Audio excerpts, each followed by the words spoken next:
You gotta eat in this Pokemon world. I choose you, the greatest podcast of them all. I choose you. Hello, and welcome to I Choose You, the podcast about cooking and eating Pokemon. My name is Jeremy Zielik, and I'm the host and Alton Brown of the group. Joining me this week, as always, is... your friend on this show, Ben Montoya. Ian Davis, the Garrett popcorn family. a whole fucking family. Unfortunately, Evan couldn't join us tonight. He's too busy. I was trying to think of something funny, but it really came to mind in the moment. He's too busy Listeners... cutting in line for a Switch 2. Yes. Yeah, he doesn't have time for us. He does have time for us, and the time is cutting in line for a Switch 2. I guess, look, I'll get this out of the fucking way. Here's my beer. LaCroix boys. Clink. Here's to crazy times in this crazy world, huh? Yes. This is the cherry limeade lager from Marble Brewing. It's pretty good. I recommend it. Thumbs up for me. Ian, is that a nice glass of water that you're drinking? LaCroix. Not just any water. With ice. Is that a glass with ice in it that you poured your LaCroix into? I was like, you know what? I'm fucking worth it. You're so right. You're so right. All right. And what was your thing, Ben? It's unfortunate that Evan's not here, actually, because I have a very juicy hazy IPA. It's even in the name, El Jugo, from La Cumbre Brewing Company. The juice. And I will say, the juice is loose with this one. It's okay. Pretty good. Would you say it's worth the squeeze?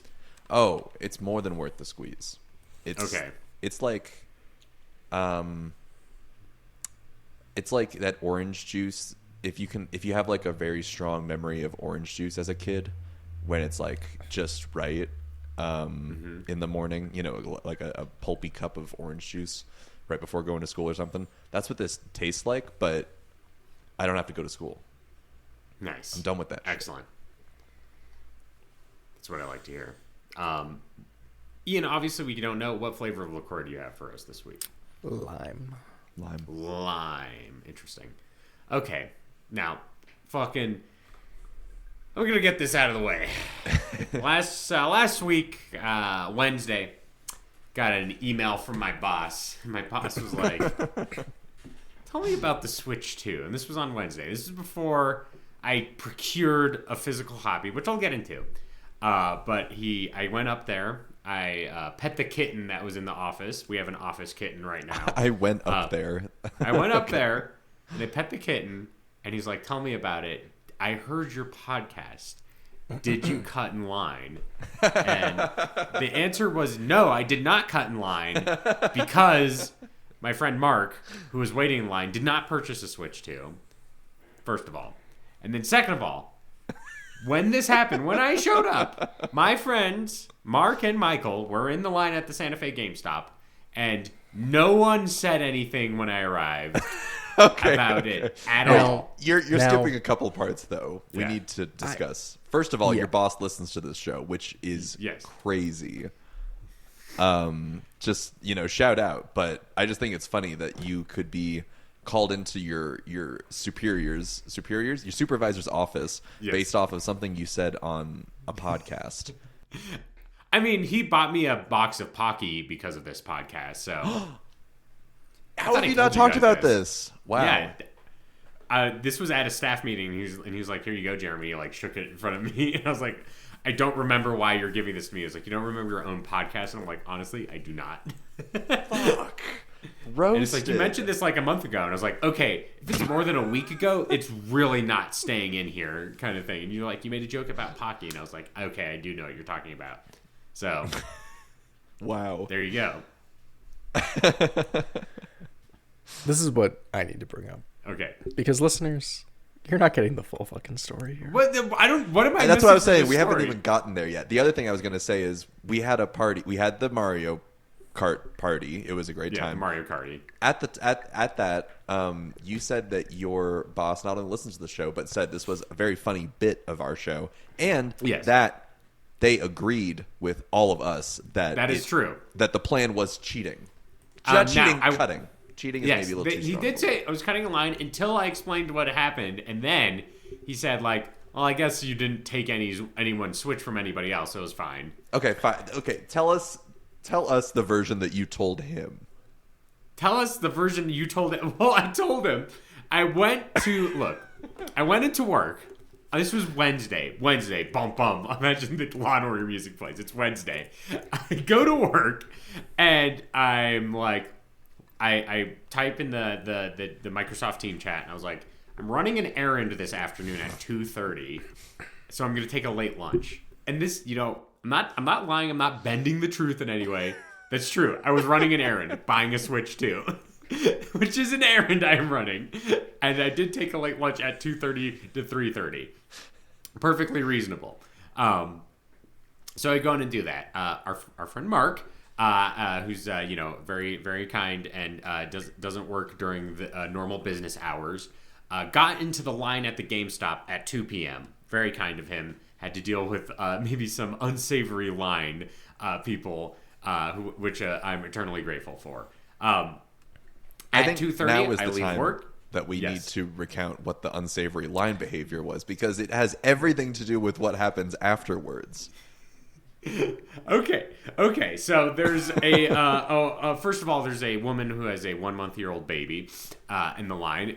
There's perhaps a woman who is a little maybe socially inept at conversing with other people, and there is a man who is smoking a flat blunt kind of thing, and Mark was noting that this woman was like yelling at like the blunt man, for example, that Officer Blunt. Like, he's smoking weed. Why don't you give me a puff, kind of thing, as the narrative that was going on at the moment. And then before I arrived, Michael, our other friend, was able to swoop in and meet up with Mark at the line. Kind of situation, and Mark dissuaded Michael from conversing with the lady who was being perhaps a rude kind of situation before I got there. So there's also apparently people yelling at their kid who is still in school over the phone and being like, "Oh, you're in school and I'm yelling at you over the phone." I wasn't there. This is all like secondhand information, so I can neither confirm nor divide these reports, but this is what Mark told us. This is what Mark told us, and he seems like a reliable source. Yes, Ian. This is what I have to say about this whole fucking situation. Okay, what do you have to say? If the line wasn't filled with Dr. Seuss ass motherfuckers, you would have been fucking toast, Jeremy. But You would have been toast. Lucky for you, the fucking peanut gallery was buying a Nintendo Switch, and you managed to just sneak your colorfully shirted ass in there. I wore a very uncolorful shirt that day. Oh, though. shit. Okay. on purpose. I'm sure. Unassuming. Yes, unassuming. Baseball cap, sunglasses on. Yeah. Now, Jeremy, just one more thing. Okay, Columbo, what is it? Say the GameStop has 60 Switch 2s. Yes. And the line forms. Mm-hmm. There's 61 people in line. Mm-hmm. One of the people, middle of the line, your buddy Mark. Mm-hmm. You get there and take his place. Mm-hmm. Those 60 Switch 2s go away. There's one person who didn't get one, correct? Yes. Now, consider this scenario. There is 61 people in line for the 60 Switches, but who's the 61st? Jeremy Zelek, because Jeremy doesn't have a friend who has nothing to fucking do in the middle of the day and can go stand in line. Did you or did you not take a Switch away from someone, hence cutting the line? No. And I'll tell you why. Because by the time I left, but when I left from purchasing, okay. So for the listeners at home, at GameStop, this is how their launch day situation worked. At 3 p.m., you went to the GameStop and you bought your Switch 2. You gave them your credit card and they gave you a receipt with a sticker on it to be like, this is your purchase. Come back tonight at 10 with your receipt and we'll give you your console. So that's how it worked. So at 3 p.m., that's when they are actually selling them. So I was like, okay, I just want to make sure we can get one. As I was leaving the store at like probably 3:35-ish kind of situation, I ran into someone else I knew, and they were at the end of the line, and they're like, yeah, they still had some left, and they just got there like at 3:30 kind of thing. So Now, Jeremy. I did cause no problem. Okay, A so very this, nice this story. hypothetical 61st person doesn't exist in your mind based on the logic of the end of the line was people at the end of the line got their switches. Yes. It's basically what you're saying, right? Yes. Okay. And you fucking lucked out, Jeremy. That's all I'm saying is that on that day, God, his hand Bless us. Yes. parted the line for you to stand there and get your Switch. And the Switch 2 doth multiply Yeah. across the people. I mean, like, Jesus is like the loaves of bread with these fucking Switch 2s over here. I mean, you know, hey, I will say, that- once we did start playing it, Ian was like, how do I get my hands on one of these things? So the Switch 2 doth multiply. It's true. Yes. Now, I will say this even more, and I'll get back to like the launch and a variety of other things as well about the Switch 2. The next day, on Thursday, the actual release date of the Switch, I went to Walmart to purchase something else. Person in front of me in line was buying a Switch 2 console. Like, they just went up to the register and purchased it. And I was like, oh, interesting. And I went to look, and they had 7 Switch 2s in the just in the Walmart, like sitting there. No line. And yeah, no line, just sitting there. Just on the regular shelf. old ass Walmart Yes. commodity. Okay. Yes, and I was like, I texted some of my other friends, and I was like, hey, they got Switch 2s at the Walmart, and they're like, where are you at? And I was like, I'm in Santa Fe, and they're like, we're in Santa Fe. We need to get to that Walmart as quickly as possible. And like they're like, I don't know how fast they like got there, but I like got a text message 25 minutes later that was like them in the car with their Switch 2 console from that Walmart. So hey, they're extant. They're out and about. I guess so. Yeah. Yeah. Other thing, Mark did get his recompense from waiting in line. He bought some manga from the GameStop. So, GameStop. sorry. He Yes. bought some manga? You Yeah. didn't buy him the manga? No. Listeners, get him. Get him.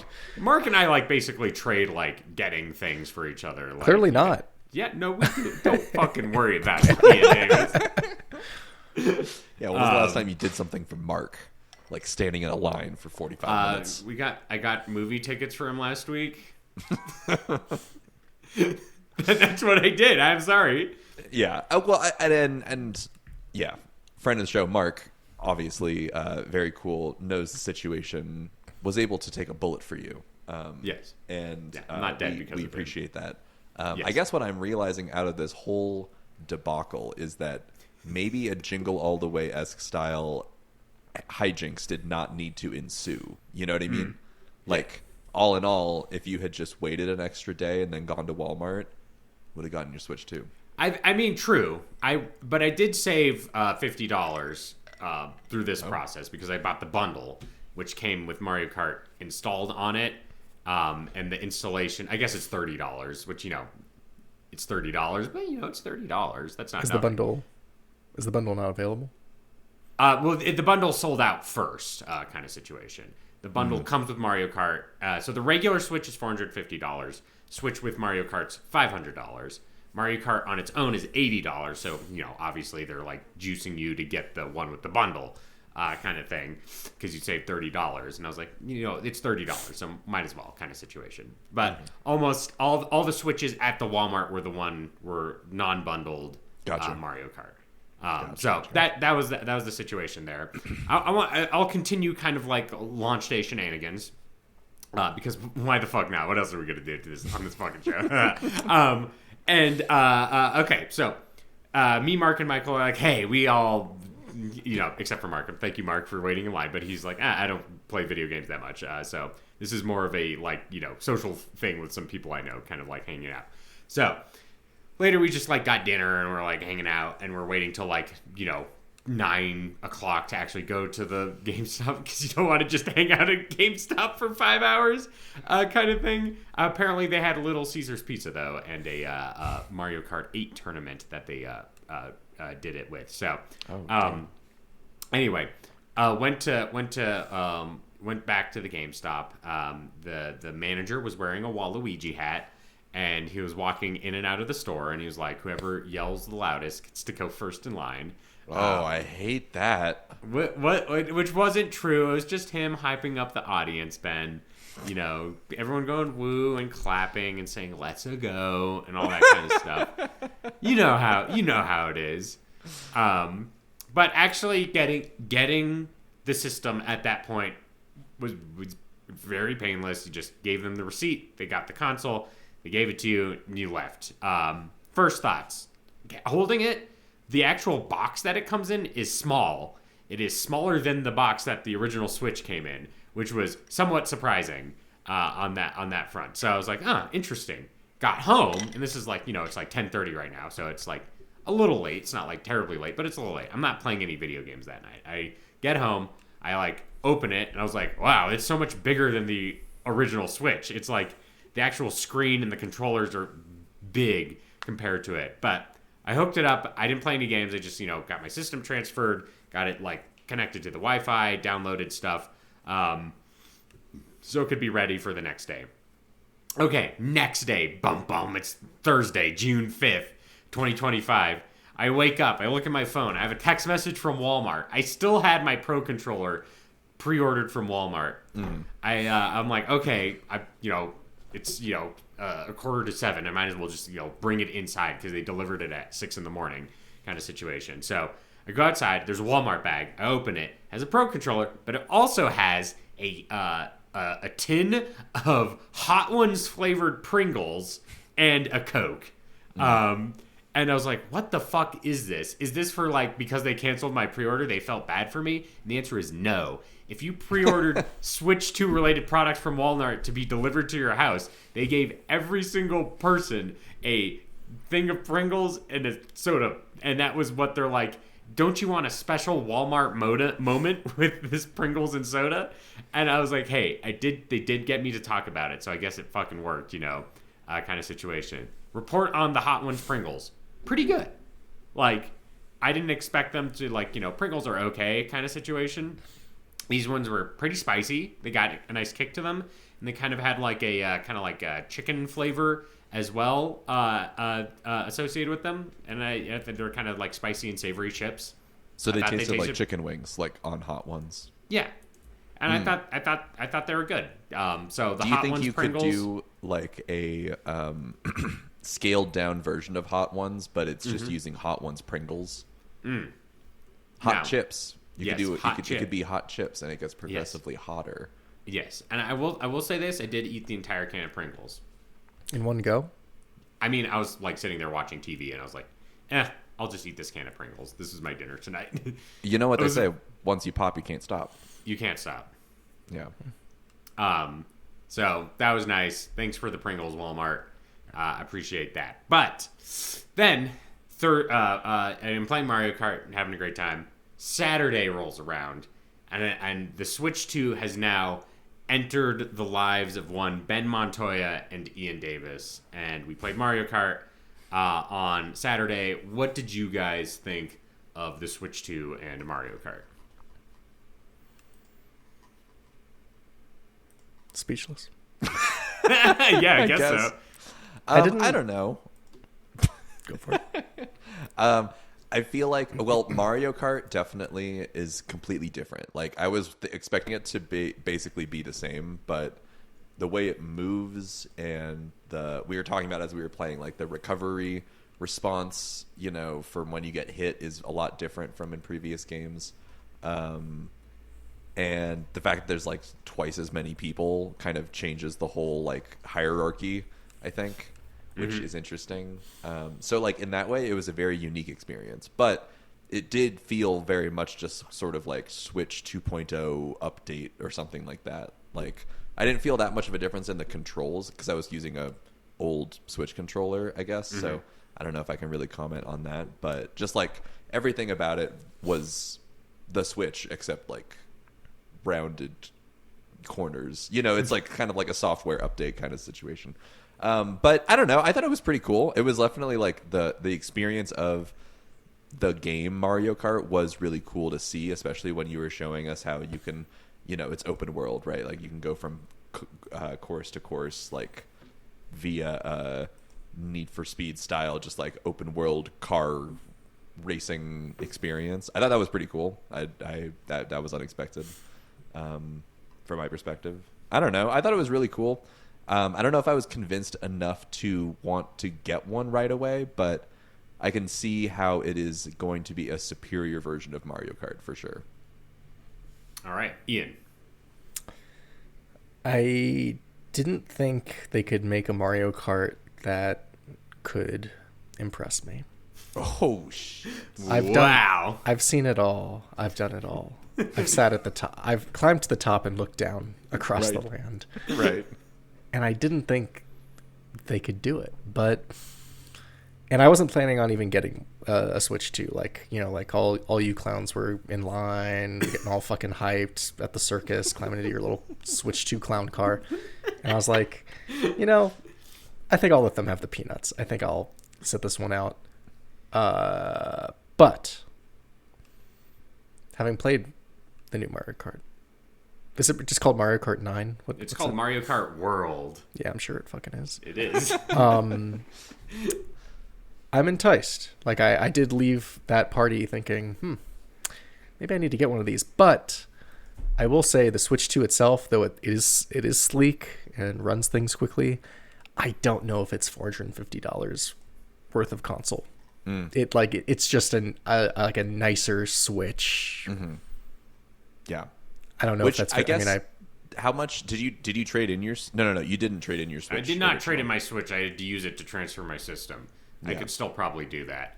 Though GameStop was offering a special bonus where if you brought your Switch in, I think you got $150 towards the Switch 2 from your original Switch. Sure. Yeah. So that's the wrestle. That's in my brain.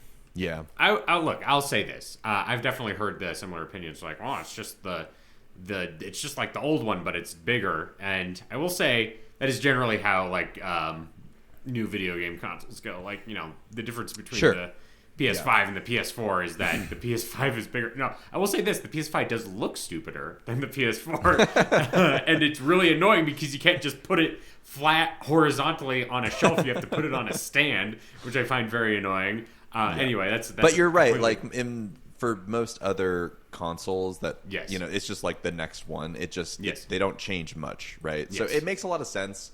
I'm interested. We talked about the future of mouse mode, and I'm enticed for what that might mean. But I feel like I'd have to see it work in person to really be like, oh yeah, this is like.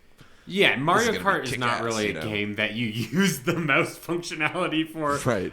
Kind of thing. So I think I'll definitely look. I'm not going to be one who uses mice a lot generally. I do have a short table that I put near like my couch or some chairs that I just like put drinks on when I'm like watching a movie or playing games or something. Mm-hmm. So I think definitely that I could use that. Kind of thing, and use that as the mouse functionality. But generally speaking, it is kind of I would say it's not very exciting in the sense that it's like I look at it and I'm like, yeah, it's like the Switch 1. It looks the same. Like literally all of my Switch 1 games are on it now because I moved I transferred my system over, got my few cartridges, popped it into my new case, carrying case. So it's literally all of it's there. The only thing different between it and the Switch 1 right now is the existence of Mario Kart on it at the moment. And it's probably going to be the case until Donkey Kong comes out next month. Mm-hmm. But, it's the kind of thing where it's like, look, I don't buy a terribly lot of video games in a year. And my Switch 1 lasted me from 2017 to 2025. That's 8 years. I was like, hey, I'm ready for a new one. I'm going to transfer it up. And unfortunately, given current economic circumstances, I don't think it's going to get cheaper, is an unfortunate reality that we live in, kind of thing, where it's like, consoles used to get cheaper as they went along. They would go on sale. You know, the components would get cheaper to produce. But for a variety of reasons, both economic and political, that might not be the case at the moment. So I totally get it. And people are like, it's not for me, not whatever. Yeah, that's fine. I just, I'm enough of in the bag of like, I like Nintendo games and I like them enough to have like this kind of experience. And I like for example, our party on Saturday was a lot of fun. It was nice to hang out with you guys. So it's a good excuse to do something like that. So that's my thought. No, it was a great party. And Mario Kart was definitely delivered as far as like a fun party game experience, like, because, I love playing Mario Kart with you guys as much as the next person, but it usually ends up being Ian just dominating and everyone else trying to keep up. This was completely new courses and also a completely different way to play the game. And I felt like it was a good equalizer. Although I will say Michael and you were probably the best at the game because you'd already played it before we played it. But it's fun, like from a completely a virgin experience to jump into it and be like, oh shit, they juiced it up. Like Mario Kart is very different now. I like the knockout round style that we played as well. That felt like a completely different version of Mario Kart, really. Yeah, and did you like that because Michael lost both times? Well, no. He got knocked out in the first round both times. Yeah, I mean, I got knocked out in the first round as well, and that is kind of a sad feeling. But it does feel like you can be... there's different stakes. You don't have to be, like, killing it the whole time, as long as you're making it, like, from the bottom of the pack to different tiers of the 24 racers. Like, it does change the stakes, which... Yeah. I don't know. It's so... You think about the game differently when you're approaching it from that level of like, oh man, I'm gonna get kicked out if I don't really kill it on this next round. Yeah. I don't know. Do what was the cart you were driving when you got knocked out? Oh, don't remind me. Lil Dumpy. Not Lil Dumpy. Anyway, yeah, I just thought that was funny. I've been really enjoying Mario Kart. I've done my goal is kind of like get 3 stars on the Grand Prix, maybe get some time trials, beat the ghosts in the time trials, that kind of stuff. The open world section has like a lot of missions around that you can futz around with.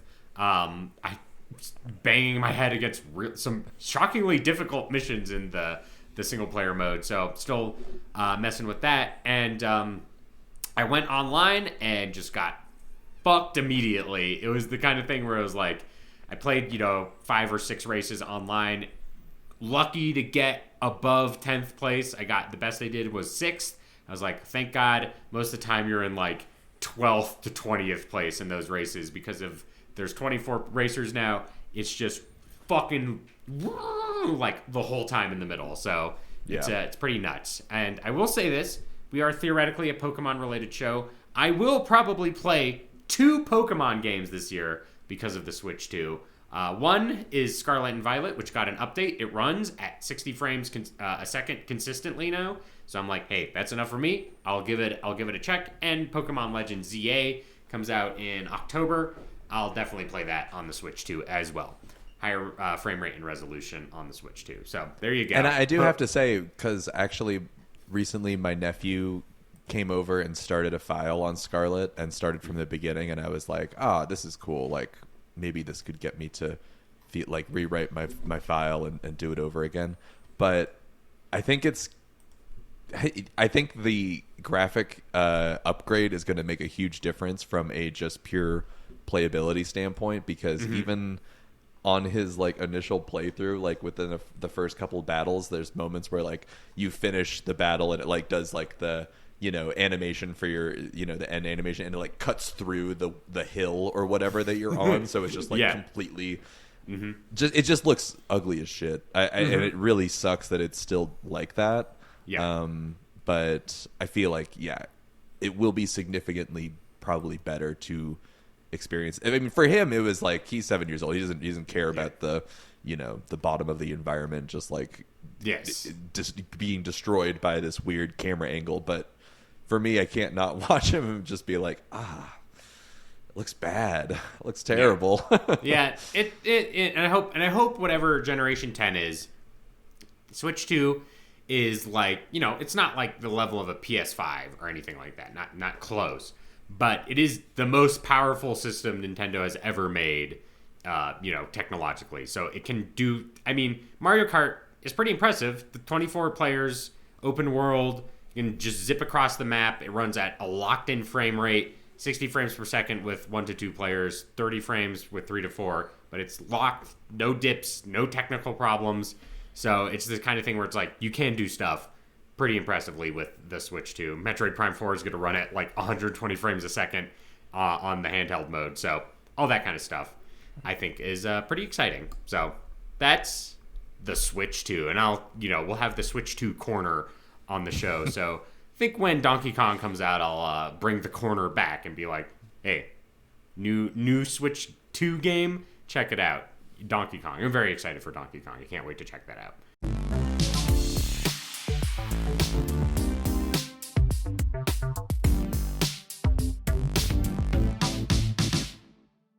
And now let's move on to the main course. That might be the main course for this episode. This section might take up much less time than that. Which is on I Choose You. Every week we randomly select a new Pokemon to cook and eat.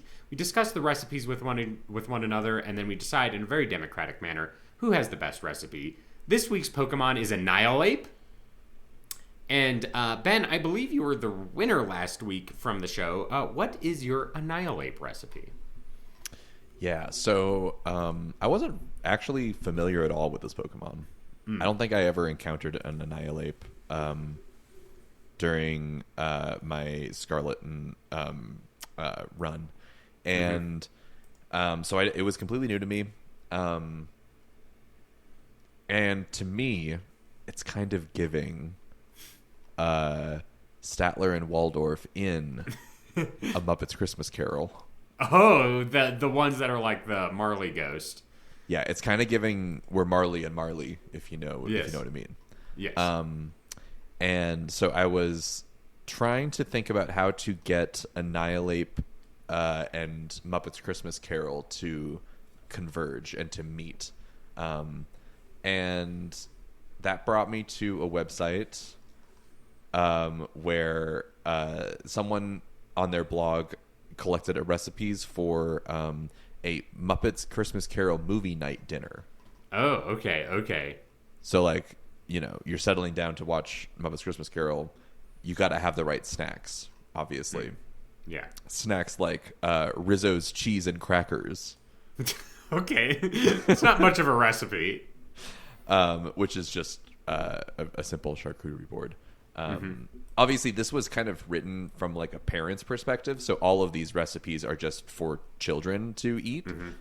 So it's very simple stuff. Mr. Fozziwig's rubber chicken, which is actually just fried chicken strips. The Scrooge's scrumptious cranberry sauce, which is just cranberry sauce. Tiny Tim's tiny veggies. Nice. Do you think by eating those vegetables, that's what caused him to live and not die? I think so.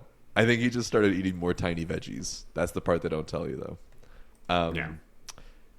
There's a Ghost of Christmas Present bread basket. Is that like... Sure. I'm assuming that's just a basket filled with bread, but I'm hoping it's like actually a basket made out of bread. Yeah. I mean, it says when the Ghost of Christmas Present is introduced in the movie, you will see baskets full of loaves of bread. This was a nod to that scene. I think that's a stretch, though, because there's all kinds of different foods in that scene. Yes.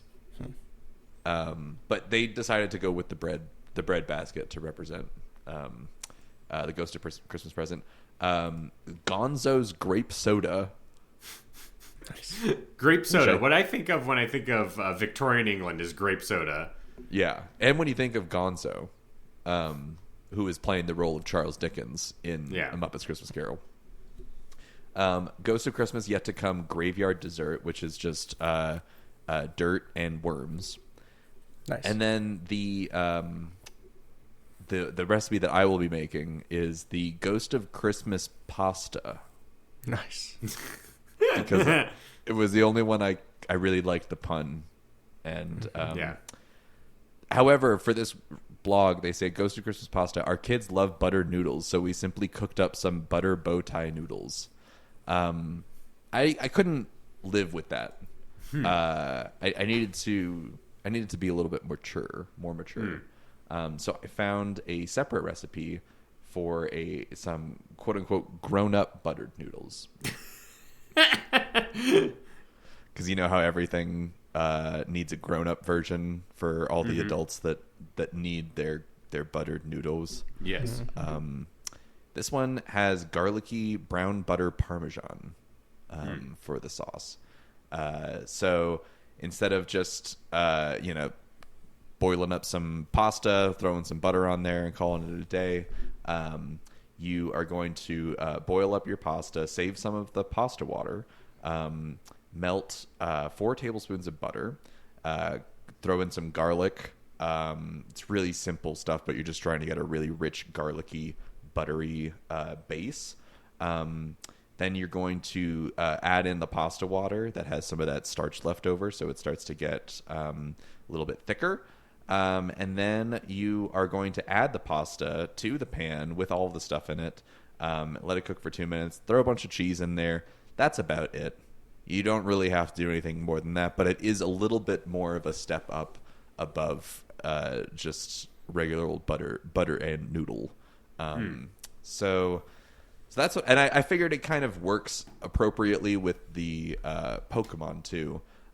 What I'm going to suggest doing is using its hair as the noodles, kind of Kadabra mustache style, and that's going to be your noodles. You'll use the starch for the sauce, add the sauce back in, and I feel like it works because Annihilape is the most grown-up evolution of Mankey. So it's not your kids' buttered noodles. It's for grown-ups. It's for Annihilape level adults, you know. I think that's perfect because similar to the Annihilape, a grown-up eating buttered noodles also probably is so angry they want to die. Yeah. This Pokemon's got a lot of rage. Yes. It's harboring a lot of And resentment.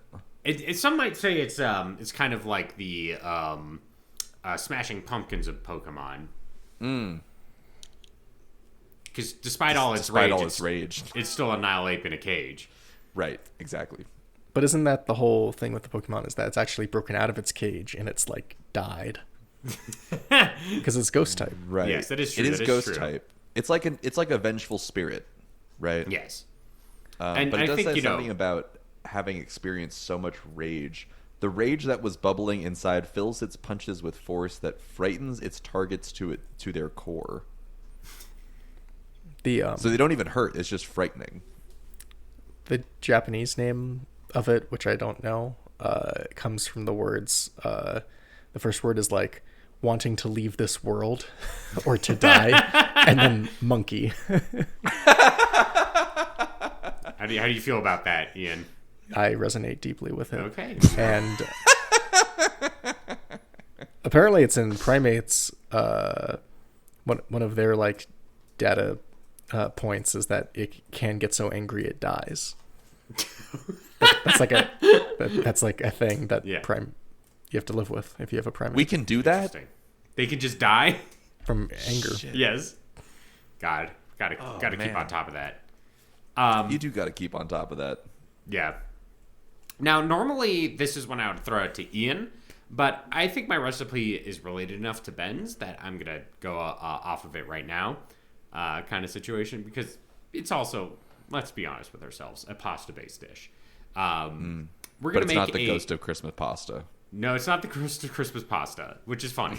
We're making a spicy Annihilape penne this week on I Choose You. So nice. Annihilape penne, that's pretty good, right? And I wanted to, because even though it's ghost type, usually you think fire type. That's the spicy one, right? But ghost type, or the Annihilape, it's so angry that I think its rage can translate into a zing that is incorporated in our pasta dish kind of situation. So let us produce the Annihilape. I don't know about my pronunciation of that. So you're gonna get some penne pasta, cook that up. You're gonna make your sauce that's gonna go over it, and you're gonna include olive oil, garlic cloves, cayenne pepper, chili flakes, crushed tomato, salt, sugar, and pepper. And we're gonna also get some ground Annihilape meat. We're gonna cook that up. Put some oil on the stove, cook it up so it's nice and browned, and then incorporate that into our sauce as well. So it's going to be a red sauce with Annihilape meat in it. Now, obviously, the spice that we're getting here is from cayenne pepper and red chili flakes, but I also want to highlight a thing I really like from Trader Joe's. Classically, I'm a Trader Ho for Trader Joe's, and I have to look up the name for this. Big fan. But it's a really delicious seasoning, and it's the Italian style sofrito seasoning blend that you can get from Trader Joe's, and I hope it's still there. Please, to God, I hope that Trader Joe's still has this kind of situation. But this season blend, it packs a fucking kick, and it's really good. Kind of situation. So if you want to zing up basically any Italian recipe, the Trader Joe's sofrito blend is an A+ way to do it, and we're going to incorporate that in our sauce as well. So we're going to get the sofrito blend, mix it in with our sauce, with our Annihilape ground meat, and our cooked penne pasta. Pour that out. Then, of course, it's nice and hot, and you perhaps, even if you're at home, somebody comes up to you, they have like a wedge of Parmesan, and they have the little like grating thing, and they're like, "Say when," and you never do, and it's the entire wedge of Parmesan on your pasta, and that's your dinner, and that's my recipe: spicy Annihilape. Spicy Annihilape. Yes, I do like a good penne where I feel like penne does a good job of just like distributing the sauce. Yes. Like evenly around, and it's much like the internet is a series of tubes, and they deliver sauce to your mouth. Imagine this: a bowl of penne pasta, but Yes. instead of sauce going through the tubes, it's information. It's cat. It's memes. memes. Yeah. Every penne has a pound of meme inside of it. All right. Any other questions about Annihilape pasta? I feel like I only have more follow-up questions on this Trader Joe's seasoning, as in, Yes. what have you used it on? Is too much? Like, can you overdo it on this? Yeah, Seems like certainly. It's pretty spicy. This thing is like really, and I don't even know if it's spicy is the right word. It's very piquant. Like, it's kind of like, it's less capsaicin spicy, and it's more horseradish spicy, if that makes sense. Where it's like, because it's not like eating a chili pepper. It's kind of like a really like odoriferous, pungent spice mix that, again, it can be a real kick in the teeth, but you're not going to be like, my mouth is burning kind of situation. So you only want like a teaspoon of it in your sauce recipe kind of situation. But the Trader Joe's sofrito seasoning blend is wonderful. I think it's excellent to kick up like any of your Italian dishes. Like, if you want it to be quote unquote spicy, this is the way to do it. This is just a little pro tip for Ian. I don't know if we ever talked about it, but I saw in the store the other day a jar of Mario's pasta sauce. Oh shit! Mario's from Albuquerque. Pasta I sauce. I was thinking you're going to be like Mario from the video game. No, it wasn't Mario. It was a different Mario. It was whoever the pizza place in Albuquerque Mario is named after. But I guess they sell their own pasta sauce in stores. Did you buy it? We did, and we put it in some pasta. It was fucking good. Nice. What store? It was at Sprouts. Should have known. I mean, I do like Sprouts. You would. I mean, I do. They have a great selection of dry goods. Anyway. All right. Ian, what's your recipe this week? This Pokemon's angry. It's so angry that the flesh cannot contain the spirit.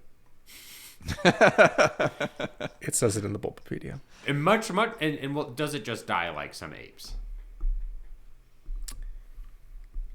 What I could... So, all right. First I searched food that likes to spill over. Mm-hmm. Okay, that likes to. And I found like... I think like it was called like Microwave Hub. Mm-hmm. Which is a website dedicated to Microwavable foods. And it was like, watch out for these foods that like to get freaky in the microwave. Didn't do it for me. So then I searched foods that cannot be contained. And even Google AI could not assist me with this task. Could not find a food that could not be contained. You would think that if you were going to start like a restaurant that did to-go service, the first thing you would look up is what is a food that cannot be contained, because you don't want to start selling a food that you can't contain. Exactly. Couldn't find what I was looking for. So then I realized I need to, like, I'm taking it too literal. I need to get like metaphysical. Like, why is it so angry? Psychoanalyze.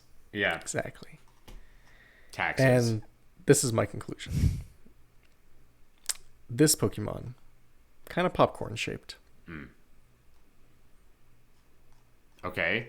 And is it popcorn now? I was waiting for Ben to confirm or deny. Okay. Okay, yeah. Like, yeah, I see what you're going for. Okay. Now, what is perhaps the most noble, respected popcorn? Calicorn? Orville Redenbacher? No. Chicago style? Chicago style. Oh, the most respected is Chicago style? Interesting. Is it because like Al Capone eats it because he's in Chicago?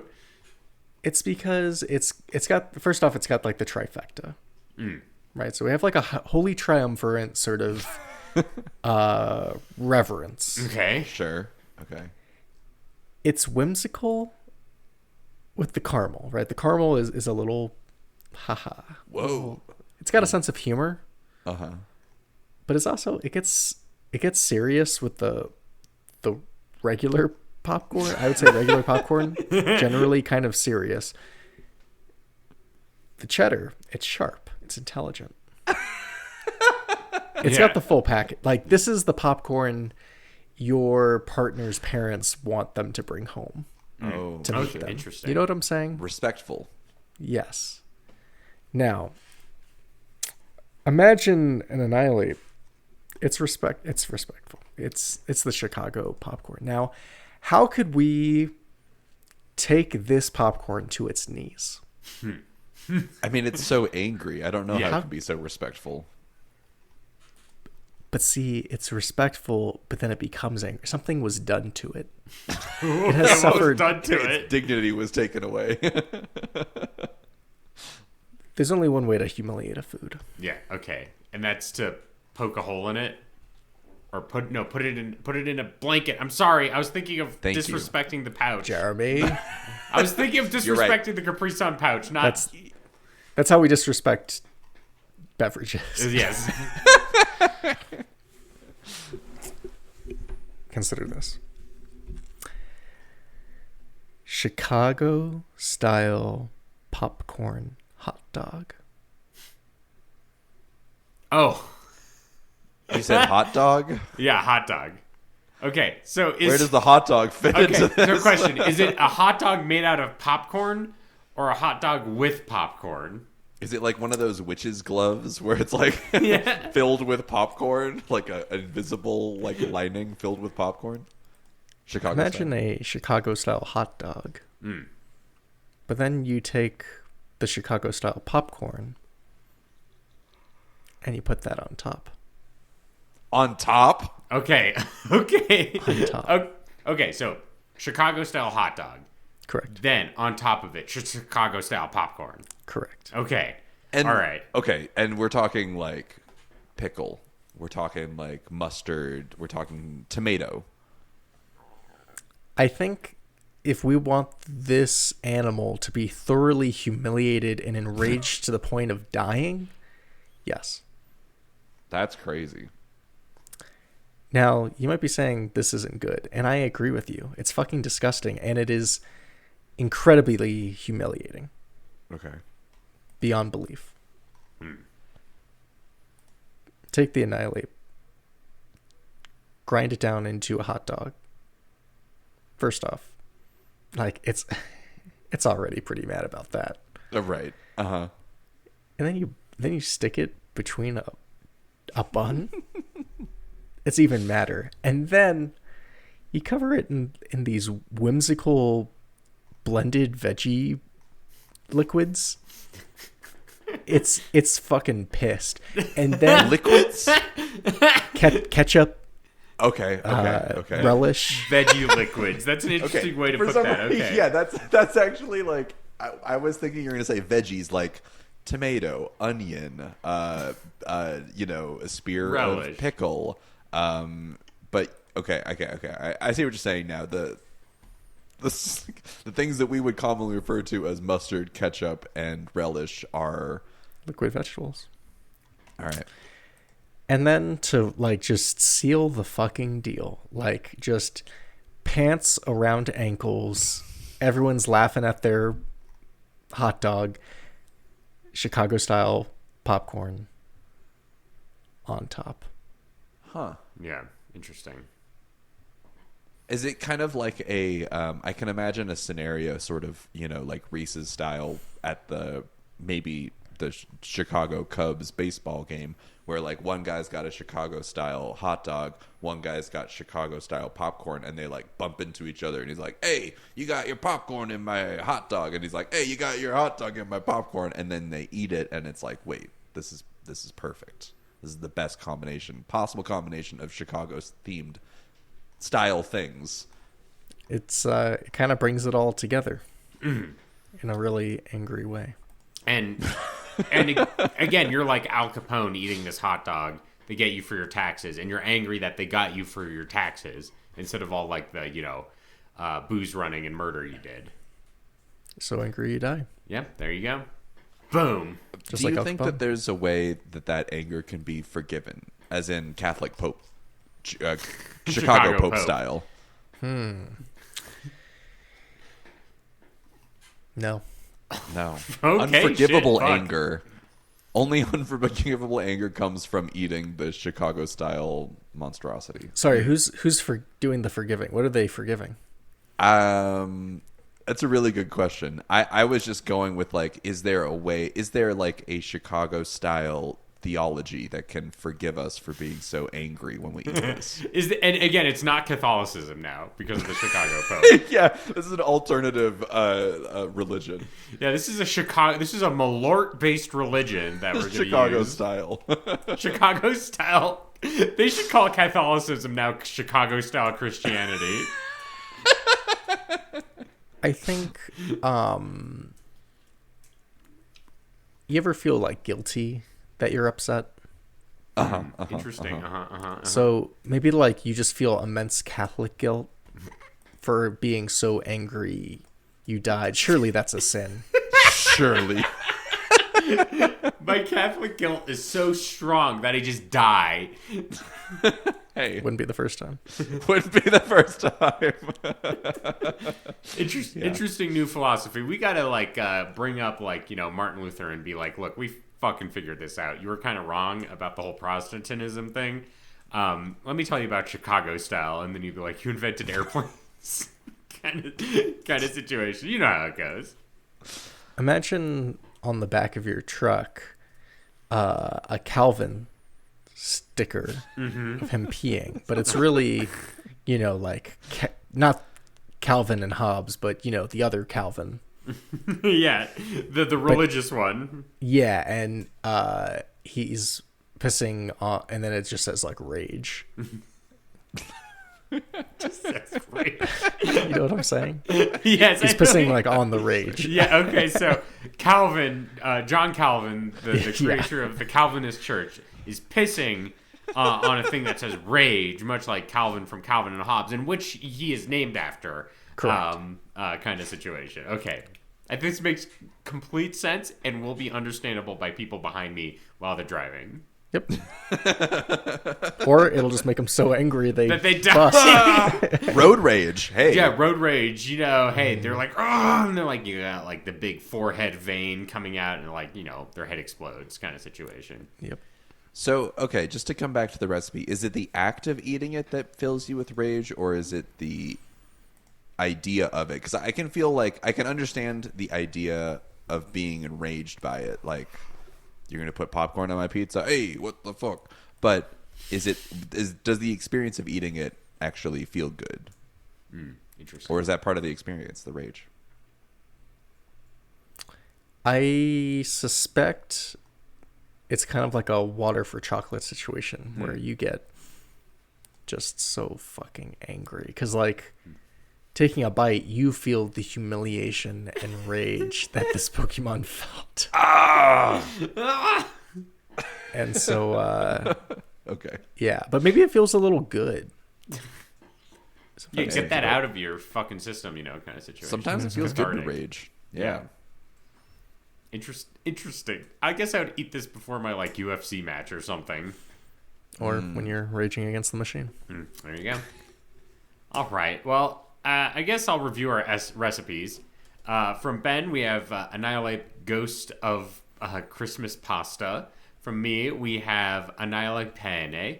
And from Ian, we have a rageful Chicago-style Chicago popcorn hot dog.